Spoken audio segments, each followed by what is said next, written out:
Olá pessoal, espero que estejam todos bem. Bom, hoje nós vamos para a terceira parte da resolução da prova da SPSEC de 2022.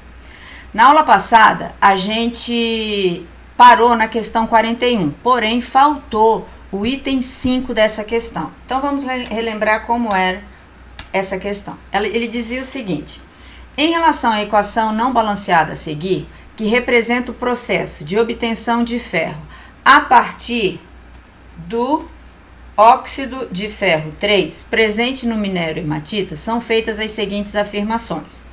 Aí no item 5 ele fala: a obtenção de 130 mols de ferro a partir de 100 mols de óxido de ferro 3, então a gente deu mols de ferro e mol de óxido de ferro 3. E quantidade suficiente de carbono, o que quer dizer isso? Que não tem nenhum reagente em excesso.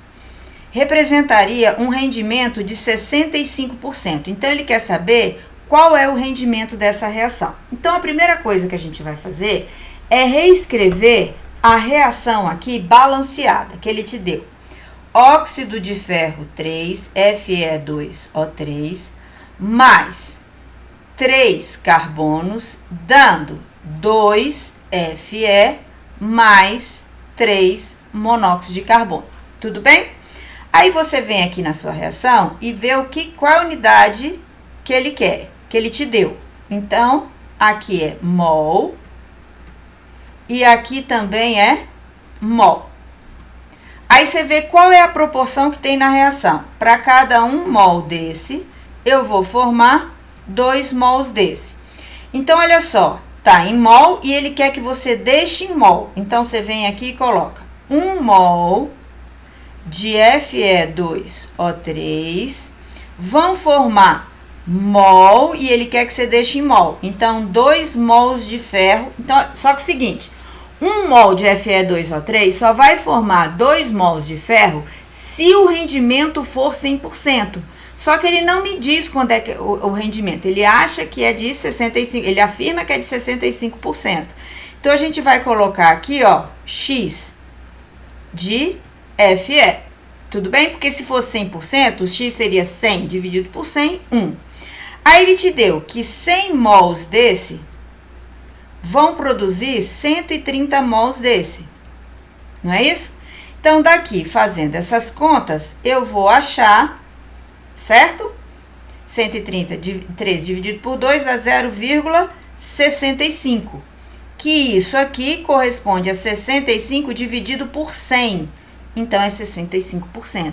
Então, esse item aqui ficou correto, ok? Próximo, questão 42. As recentes tensões militares do leste europeu recenderam preocupações mundiais sobre um local sensível, a usina de nuclear de Chernobyl.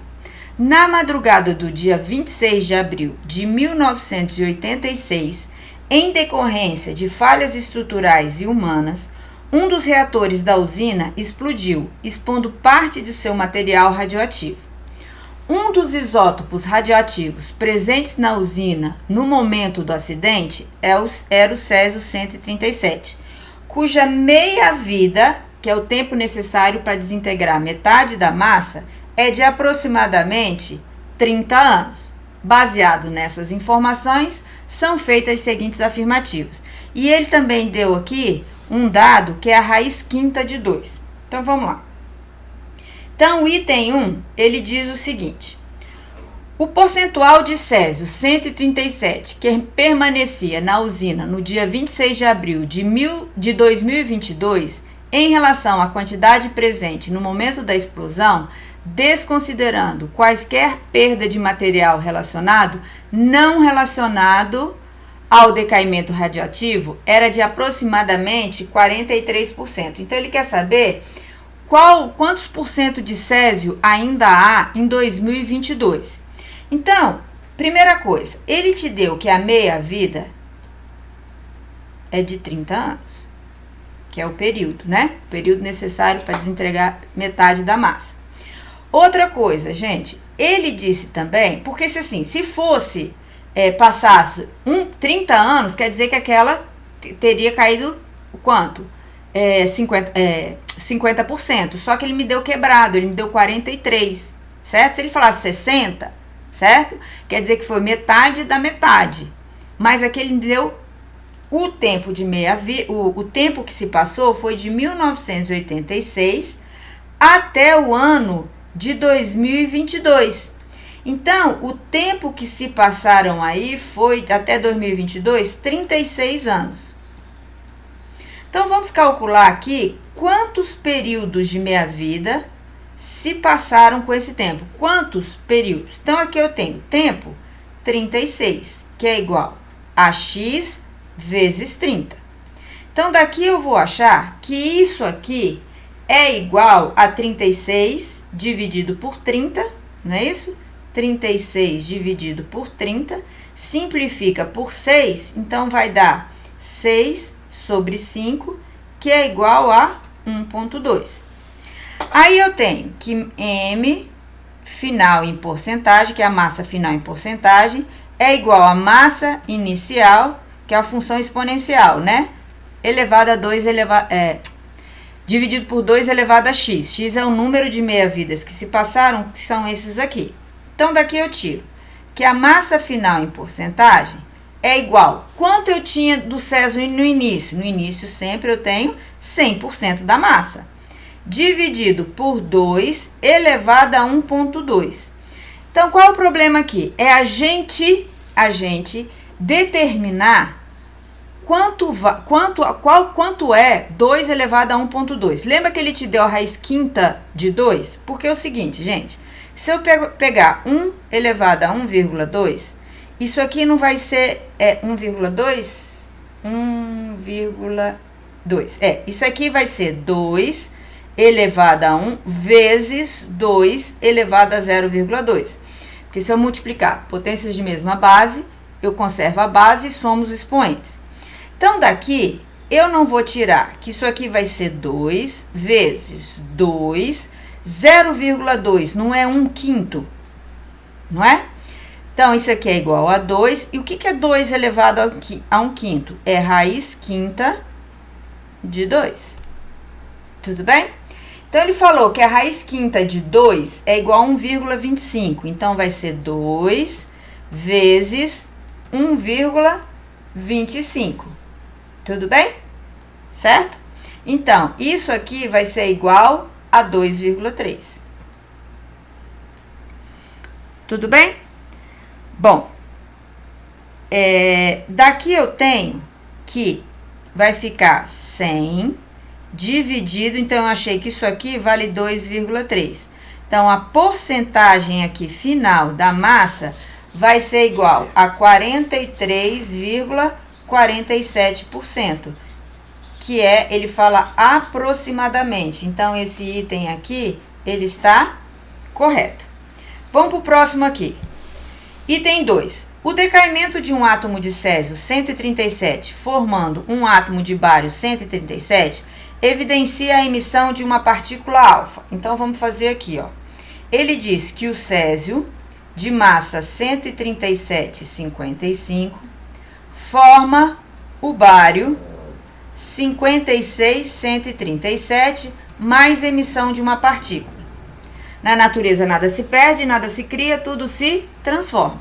Então, a massa, você tinha 137. No final, 137. Então, 137 mais 0, 137 no reagente. O césio aqui é 55, não é? Aqui não deu 56, tem que dar 55. Então, aqui vai ser menos 1, porque 56 menos 1 dá 55. E quem é essa partícula, gente? Essa partícula é a partícula beta e não a partícula alfa. A partícula alfa, ela tem 2 prótons e 2 nêutrons. Então, isso aqui tá errado. Próximo. Quando uma partícula beta é emitida, o número atômico aumenta de uma unidade. Foi o que a gente viu aqui, ó, de 55 para 56. Pois surge um novo próton na decomposição de um nêutron presente no núcleo. Porém, o número de massa não se altera. Então, gente, grosseiramente falando, é como se o nêutron fosse formado de um próton e um elétron. Tem outras coisas também, mas vamos mais grosseiramente falando. Quem é essa partícula beta? Essa partícula beta é esse elétron aqui que sai do núcleo em alta velocidade. Só que se eu disser que um átomo perdeu um elétron, você subentende que ele perdeu da eletrosfera. Então, para dizer que esse átomo ele perdeu um elétron que veio do núcleo, a gente dá um apelido para esse elétron de partícula beta. Então, quando a partícula beta sai, esse nêutron que estava no núcleo, ele se desfez e ficou lá dentro quem? Só o próton. Então, aquele nêutron fez aumentar um próton no núcleo, por isso que ele aumenta o número atômico. Agora, lembre, radioatividade é um fenômeno exclusivamente o quê? Nuclear. Então, por isso também que a massa não se altera. Por quê? Porque não é um elétron que sai do núcleo em alta velocidade, e o elétron ele tem massa desprezível em relação ao átomo. Não é que ele não tenha massa, mas ele, em relação ao átomo, ele é a massa é desprezível. Então, esse item aqui está correto. Depois, a radiação emitida, gama, emitida por um átomo de césio 137, permanece no organismo humano por um período de meia-vida semelhante à do radioisótopo. Então, olha só, gente. A meia-vida de um radioisótopo não está relacionada ao tipo de radiação que ela emite. Além do mais, a radiação gama, ela tem alto poder de penetração. Então, quando a gente recebe uma radiação gama, ela passa pelo nosso organismo. Ela não fica retida no nosso organismo como se fosse uma partícula, certo? Porque a radiação gama, ela não é uma partícula, ela é uma onda eletromagnética. Então, esse item aqui tá errado. Tudo bem? Vamos para a próxima questão. A elaboração de representações científicas é muito importante para organizar observações e conclusões resultantes do trabalho de pesquisa dos cientistas. Na química, um dos mais emblemáticos exemplos dessa prática são os modelos atômicos. Cada um reúne a contribuição de diversos estudiosos, apesar de geralmente ser atribuído a apenas um deles.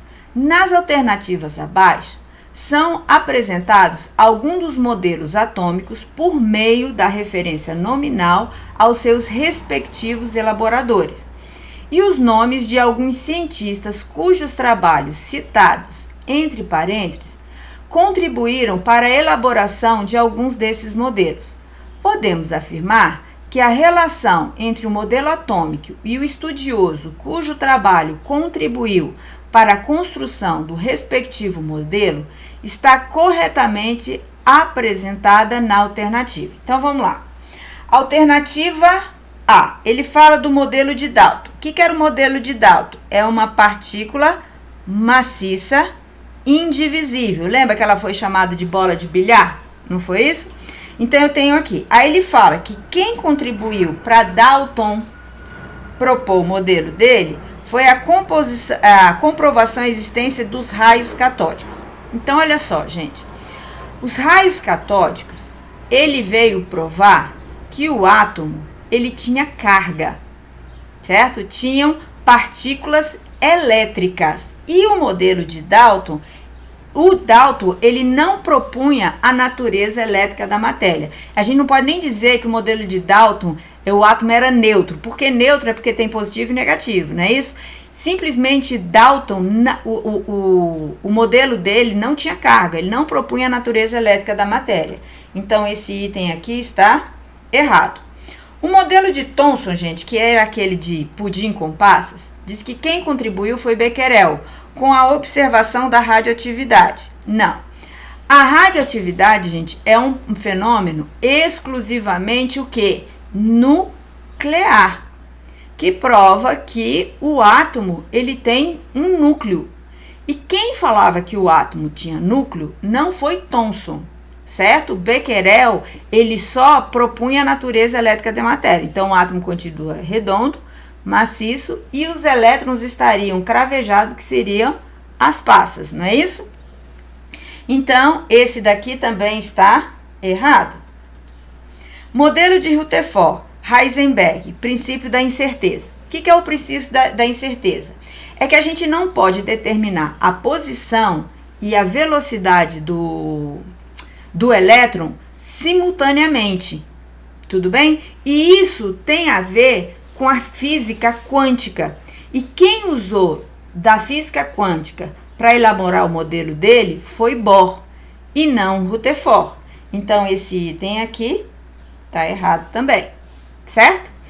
Modelo de Bohr. Planck propôs o conceito de quantização de energia. Aí tá certo. Por quê?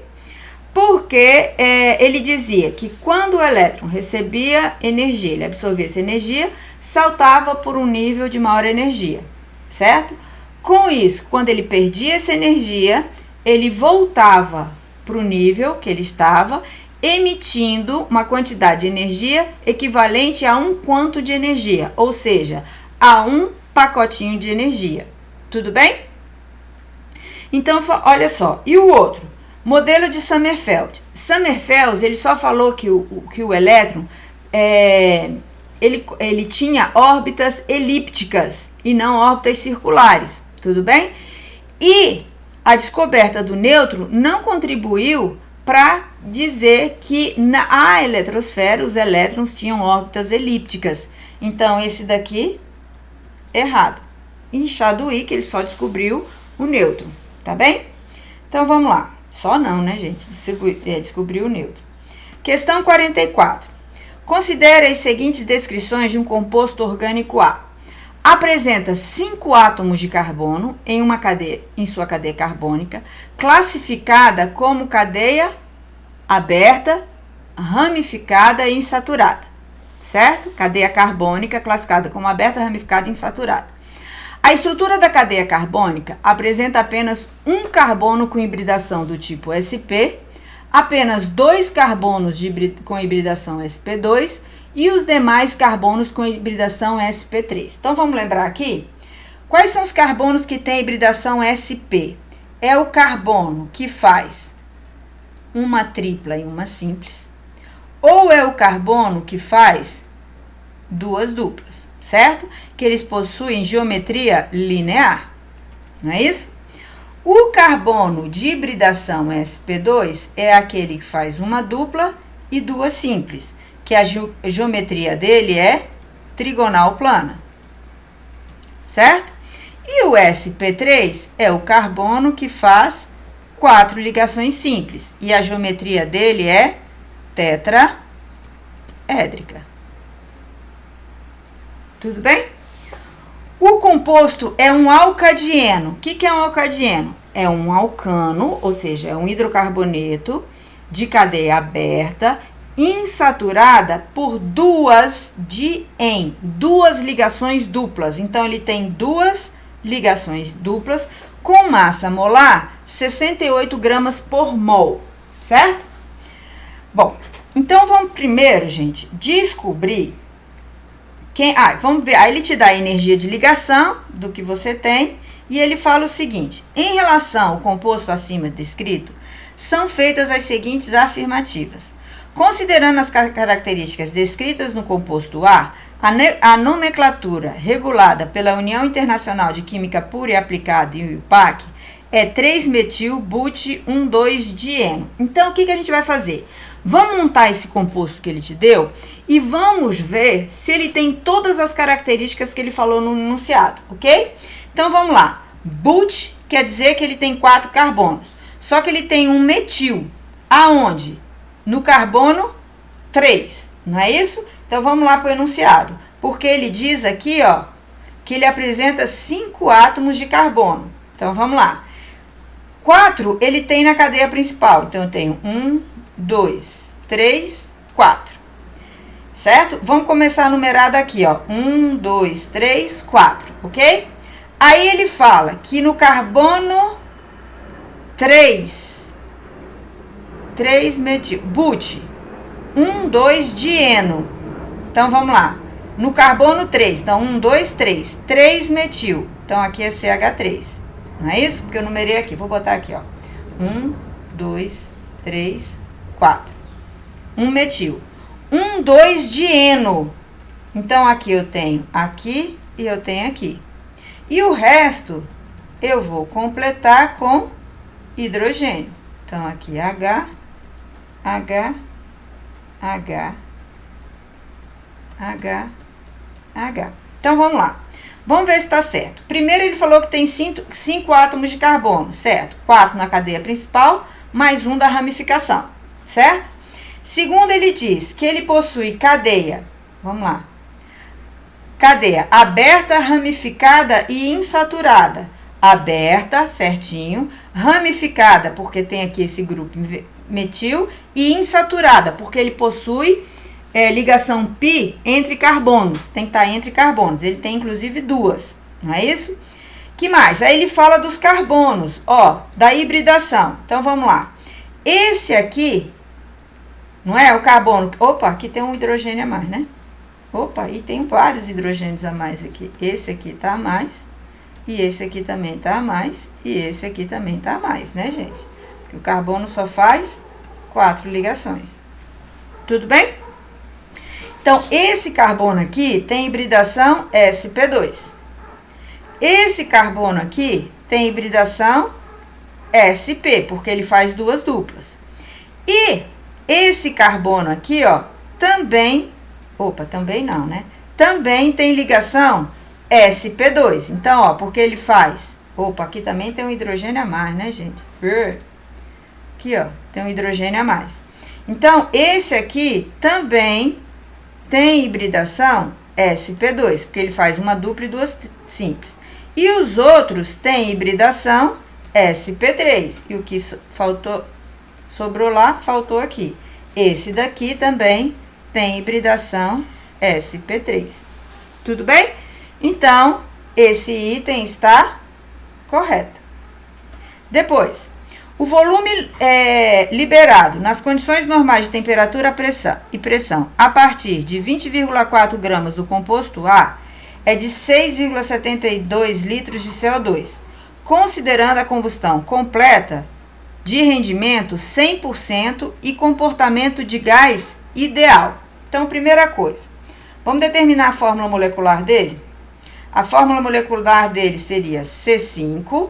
Como é um alcadieno, então seria CnH2n menos 2. 10 menos 2, 8. Pode contar aqui, ó. 1, 2, 5, 6, 7, 8 hidrogênio. Então, eu tenho C5H8.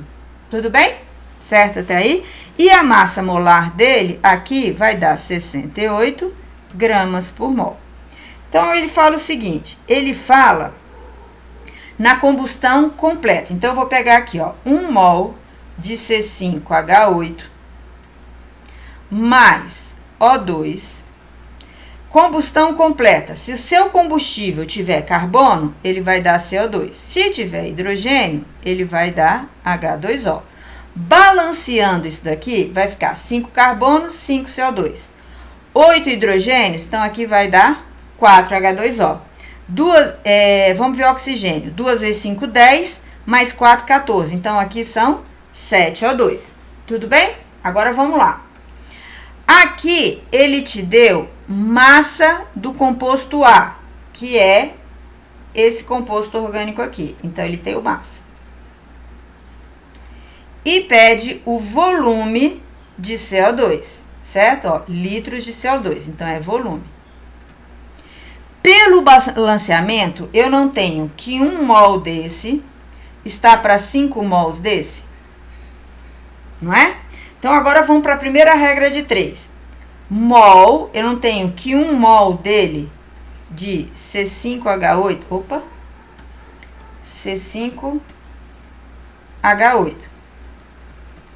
Só que ele quer o mol em massa. Então, você vai tirar este mol e vai colocar a massa. Como é que você transforma mol para massa? Não é a massa molar? Então, qual é a massa molar que ele, inclusive, deu no exercício? Ele vale 68. Então, 1 vezes 68 gramas. Aqui, ele vai formar 5 mols de CO2. 5 mols, só que ele quer em quê? Em volume. E ele te dá lá no enunciado que o volume molar disso daqui é igual, então vai ficar vezes 22,4 litros. Então, tá aqui. E o rendimento 100%. Então, aqui multiplica por 1. Tudo bem? Bom, e daí? Aí, ele diz que se eu utilizar 20,4 gramas aqui, certo? Quantos litros eu vou obter isso daqui? Eu já fiz esse cálculo, deixa eu pegar aqui. Eu vou obter X é igual a 33,6 litros. E ele fala que é 6,62. Então, esse item aqui está errado, ok? Vamos para o próximo aqui. Ele diz, o composto A é completamente solúvel em água. Não, porque ele não é um hidrocarboneto, C5H8. O que são hidrocarbonetos? São compostos que contêm apenas carbono e hidrogênio. E todo hidrocarboneto, ele é apolar. E a água, ela é polar. Então, eles são insolúveis. Porque semelhante dissolve semelhante. Polar dissolve polar, apolar dissolve apolar. Que não é esse caso. E depois, a entalpia de combustão teórica do composto A é de 3.001 kJ por mol. Agora é conta, moço. Então é o seguinte. Eu tenho aqui minha reação de combustão. A reação de combustão, eu tenho esse composto aqui. Opa. CH3. Não é isso? CH3. Agora vamos maneirar nesse hidrogênio aí, né? Aqui eu tenho H e H. Aqui já tem 4. E aqui eu tenho mais um de hibridação sp3. Aí ele reage com O2. Então, é 7O2, né? Então, 7O dupla O. Que daqui eu vou ter 5 CO2, não é isso? Então, vai ser 5 C dupla O dupla O. Deixa eu... Pra não ficar... Opa! Pra não... Então, vai ficar O dupla C dupla O mais 4 O HH, 4H2O. Não é isso que eu tenho? Então, o que eu vou fazer agora? Ele pede para você calcular o ΔH dessa reação. Por que eu abri todos os compostos? Porque no enunciado, ele me dá energia de ligação. E como que eu faço para calcular o ΔH dessa reação utilizando energia de ligação? Eu faço que o ΔH dessa reação, o ΔH, é igual ao somatório da energia de ligação das ligações rompidas e o somatório da energia de ligação das ligações formadas. Então, o que acontece, gente? Aonde é que rompe as ligações na sua reação? Não é no reagente? Então, ela é rompida no reagente. E para eu romper uma ligação, o processo ele é endotérmico, ela tem que absorver. Por isso que esse somatório é positivo. Para eu formar uma nova ligação, ela vai ter que perder energia para poder formar. Então, todas essas energias de ligações aqui tem que ser negativas. Como ele sempre vai me dar energia de ligação pelo conceito é energia absorvida para poder romper, ele vai me dar positivo ou em módulo. Então, para eu não precisar ficar trocando de sinal, o que eu faço? Eu coloco o negativo aqui e forma onde? No produto. Então, vamos lá. Quais são as ligações rompidas que eu tenho no reagente? Então, eu tenho aqui que ΔH vai ser igual.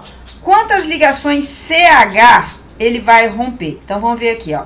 1, 2, 3, 4, 5, 6, 7, 8, certo? Então, eu tenho aqui 8 ligações CH, certo? Mais 2 ligações C, ó, 2 ligações C dupla C, certo? Aí, aqui, ó, mais uma ligação C com C, não, são 2 ligações C com C, mais 2 ligações C com C. Não acabou o reagente, não. mais 7 ligações O dupla O. Ah, professora, não, mas aí não é substância simples no estado padrão? Sim. Isso aí vai valer zero quando for calor de formação. A formação do O2 vale zero, né? Porque toda substância simples no estado padrão tem entalpia igual a zero. Agora, para romper a ligação O dupla O, não vale zero. Ele vai ter que absorver para poder romper. Pronto, fiz os reagentes. Menos. Agora vamos ver o que eu vou formar no produto. Então, eu vou formar.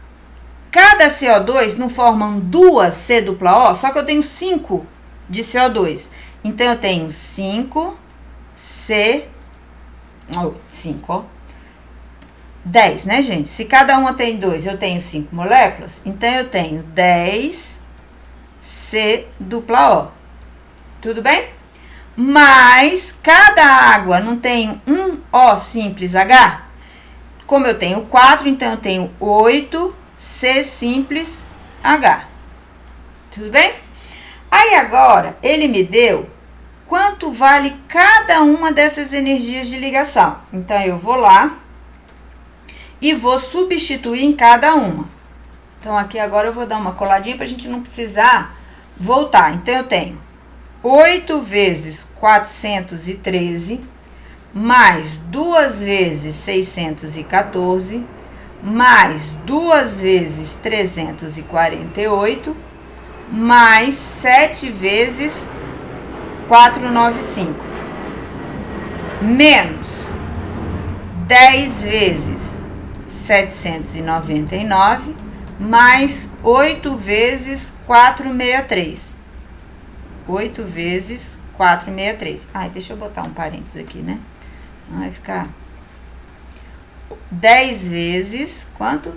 799, mais 8 vezes 463.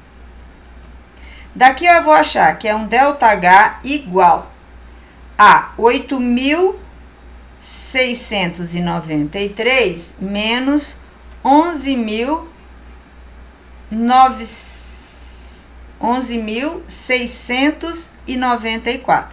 Então, daqui eu vou achar que o ΔH é igual a menos 3.001 quilojoules por mol. Bom, aí ele diz que a entalpia de combustão teórica do composto é 3.001. Gente, toda vez que a gente coloca o ΔH, a gente tem que colocar o sinal. A não ser que a gente fala assim, liberou 3.001 quilojoules. Aí não precisa. Liberou, absorveu, não precisa. Mas eles não, eu acho que eles não anularam. Porque o que eles afirmaram é porque quando você fala que é uma reação de combustão, quer dizer que o ΔH tem que ser negativo. E como ele não botou sinal aqui, ele deu como módulo. Mas eu acho que caberia recurso. Entendeu? Não sei se foi anulado ou não. Por quê? Eu quis fazer com você, porque se ele fala que a combustão é positiva, eu já colocaria errado. Entendeu? Coloquei errado porque todo calor de combustão ela é negativo. Mas aí eu fiz e ó, deu o valor que tá aqui. Certo? Então, caberia recurso, aí eu não sei se aconteceu isso, né?